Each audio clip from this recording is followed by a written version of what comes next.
नमस्कार, माझ्या यूट्यूब चॅनलमध्ये पुन्हा एकदा तुम्हा सगळ्यांचं खूप खूप स्वागत। आज आपण एक वेगळी भाजी करणार आहोत। म्हणजे भाजी नेहमीचीच आहे, परंतु ती वेगळ्या पद्धतीने आपण करणार आहोत। ह्या भाजीला आपण तसं कमीच बनवतो। पालेभाज्यांमध्ये आपण पालक बनवतो, मेथी, चाकवत, चुका इत्यादी भाज्या आपण बनवत असतो, परंतु ही भाजी तशी दुर्लक्षितच आहे। पोषण मूल्यांनी ही भाजी भरपूर आहे, तथापि आपल्याकडे ती कमी उपलब्ध असेल कदाचित बाजारामध्ये, म्हणून आपण बनवत नसू। परंतु ही भाजी आपण नक्कीच बनवून पाहायला पाहिजे। ह्या पद्धतीने तुम्ही जर ही भाजी बनवली तर तुम्ही नेहमी ही भाजी उपलब्ध असेल तेव्हा आणून नक्कीच बनवून खाणार याची मला खात्री आहे। तर पाहूया ही भाजी आपण कशी बनवायची आहे ती। ही अत्यंत चवदार भाजी बनवण्यासाठी सुरुवातीला साहित्य काय आहे ते आपण पाहूया। एक छोटी वाटी तूर डाळ मी घेतलेली आहे आणि ती इथे आपण स्वच्छ पाण्याने धुवून मी अशी अर्धा तास भिजवून ठेवलेली आहे। एक मोठी लसणाची जुडी घेतलेली आहे, हा देशी लसूण आहे। 5-6 मिरच्या आहेत, 2 कांदे चिरलेले आहेत आणि 2 टोमॅटो आहेत। त्याचबरोबर एक इंच एवढी चिंच आहे। चिंच ऑप्शनल आहे, तुम्हाला घालायची असेल तर घाला, नाही घातली तरी चालेल, परंतु चिंचेमुळे ओरिजिनल रेसिपीची जी टेस्ट आहे ती खूप छान येते। कारण ओरिजिनल रेसिपीमध्ये चिंच घालतातच, परंतु मी घालणार नाहीये, तुम्हाला सांगण्यासाठी फक्त मी इथं चिंच दाखवत आहे। मला चिंच चालत नाही म्हणून मी घालणार नाहीये। आपण कुकरमध्ये 2 चमचे तेल घेऊया। ही पहिली फोडणी आहे आपली। लसूण कांद्याचा कच्चेपणा जाण्यासाठी आपण ही छोटी फोडणी पहिले करत आहोत। तर मी थोडी मोहरी घातलेली आहे। हा सोललेला लसूण आपण घालायचा आहे।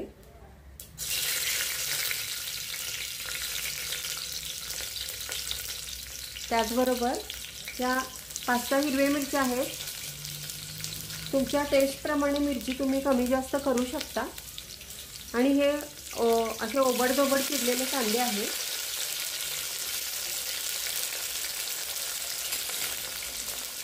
आपल्याला ह्याला काही परतायचं वगैरे नाहीये, फक्त थोडंसं आपण तेल एवढ्यासाठी घालून गरम तेलामध्ये घालायचं आहे की थोडा कच्चेपणा भाज्यांचा कमी होतो आणि उग्र वास येत नाही। त्याचबरोबर आपण हा टोमॅटो घालून घेणार आहोत।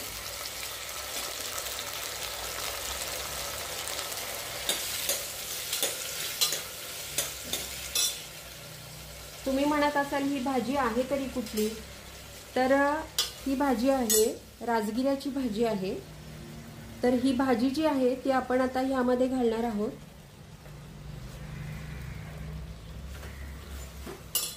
भाजी फार चिरत वगैरे बसायची गरज नाहीये, कारण आपण शिजवतोय तर ती छान शिजली जाते, तिला शिजायला काही फारसा वेळ लागत नाही।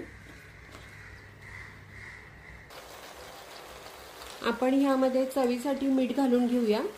मीठ नंतर आपण थोडंसं अंदाजाने कमी जास्त करू शकतो। कमी जास्त म्हणजे वाढवू शकतो। मीठ एकदा जास्त पडलं तर कमी करता येत नाही, त्यामुळे बेताचंच मीठ घालायचंय। आणि अर्धा चमचा एवढी मी हळद घातलेली आहे। त्याचबरोबर आपण ही जी भिजवून ठेवलेली तुरीची डाळ आहे ती सुद्धा आपण घालून घेणार आहोत।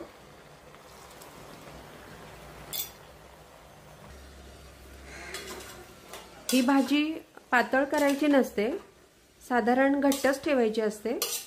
तर आपण अगदी बेताचं पाणी ह्यामध्ये घालूया, म्हणजे डाळीला शिजण्यापुरतं जेवढं पाणी लागेल तेवढंच आपण घालणार आहोत। फार पाणी घालायचं नाही, शिवाय पालेभाजीचं पण पाणी थोडंसं सुटत असतं। तर मी इथं अगदी अर्धी वाटीच एवढंच पाणी घातलेलं आहे। एवढं पाणी डाळ शिजायला अगदी पुरेसं आहे। छान डाळ एकजीव होणार तेवढ्या पाण्यामध्ये। आणि ह्याच्या आपण शिट्ट्या काढून घ्यायच्या आहेत, 3 शिट्ट्या। पारंपरिक रेसिपीमध्ये ही भाजी अशी बाहेरच शिजवतात आणि डाळ वगैरे सगळं घालून ओपनच शिजवतात, पण आता आपण आज ही थोडंसं वेळ वाचवण्यासाठी कुकरमध्ये करूया। तर ह्याच्या छान आपण आता 3 शिट्ट्या काढून घेऊया। आपला कुकर गार होतोय तोपर्यंत आपण हा 2 चमचे शिजवलेला ताजा भात आहे तो जरा मिक्सरला थोडंसं पाणी घालून त्याची पेस्ट करून घेऊया। हे बघा, अशा पद्धतीने तुमच्याकडे जर तांदूळाचं पीठ असेल तर 2 चमचे तांदूळाचं पीठ तुम्ही थोड्याशा पाण्यामध्ये मिक्स करून त्याची पेस्ट करून घेऊ शकता। कुकर उघडूया आपण। कुकरला मला 4-5 शिट्ट्या काढाव्या लागल्या, कारण हा कुकर लवकर गरम होतो आणि मग आतलं जिन्नस शिजलेला आहे की नाही ते कळत नाही, म्हणून मी 1-2 शिट्ट्या जास्तच घेतल्यात। आपण डाळ शिजली आहे का बघूया ह्यातली। हे बघा, अतिशय छान अशी डाळ ह्यातली शिजलेली आहे। छान शिजले, सगळं मिळून आलंय सगळं। तर ह्याला आपल्याला छान घोटून घ्यायचं आहे। याला मिक्सरला वगैरे लावायचं नाही। तिकडे काय करतात माहिती का, ओरिजिनल रेसिपीमध्ये त्यांच्याकडे तो दगड असतो, तर ज्यामध्ये इडली डोशाचं पीठ वाटतात, तुम्ही पाहिलं असेल तर मोठं असं असतंय आणि त्याच्यामध्ये असा लाकडी दांडू असलेला एक मोठा दगड असतो आणि त्याच्याने ते फिरवतात। तर त्यांच्याकडे ही भाजी आहे ना, ती अक्षरशः त्या दगडमध्ये रगोडमध्ये अशी वाटून छान काढतात ते आणि त्याची पेस्ट सारखं अक्षरशः गुळगुळीत पेस्ट अशी छान बनवतात त्याची। तर आपण कोल्हापूर साईडला आपल्याकडे आंबाडीचा ठेचा करतात ना, त्या पद्धतीने ते एकजीव अशी भाजी केलेली असते। हे बघा, अशी छान आपल्याला घोटून घ्यायची आहे। पाणी सुद्धा आपलं अगदी व्यवस्थित पडलेलं आहे, पाणी फार घालायचंच नसतं यामध्ये। तर आपण हे सुद्धा तांदूळ आपण जे शिजवलेले आहे ते घालून घेऊया। तांदूळाचं पीठ तुमच्याकडे असेल तर तुम्ही तांदूळाच्या पिठाचाच वापर करा।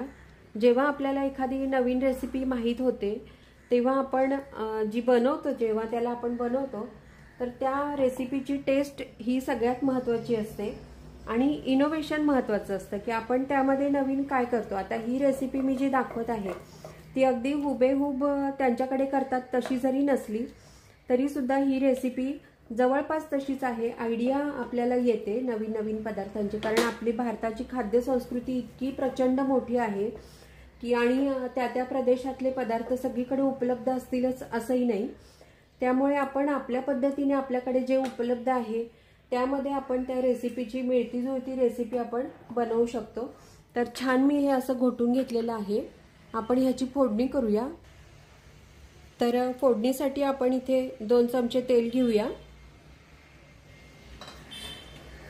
त्यामध्ये मोहरी घालूया 2 चमचे। छान मोहरीची चव छान लागते। ह्या भाजीला आपण जिरं कुठंच वापरलेलं नाहीये। सगळ्याच भाज्यांमध्ये जिरं घालायलाच पाहिजे असं काही नसतं। काही काही भाज्या आपण वेगळ्या पद्धतीने सुद्धा करू शकतो। तर मोहरी तडतडत आपली आलेली आहे। छान मोहरी तडतडायची आहे। आज काय केलं मी, व्हॉइस ओव्हर करायचा नाही असं मी ठरवलं, कारण व्हॉइस ओव्हरमध्ये खूपदा रिटेक द्यावे लागतात आणि बराच वेळ सुद्धा जातो आणि मग खूप रेसिपीचे व्हिडिओ माझे तयार असून सुद्धा अपलोड केले जात नाही। त्यामुळे मी आज ठरवलं होतं की मी लाईव्हच करीन सगळं।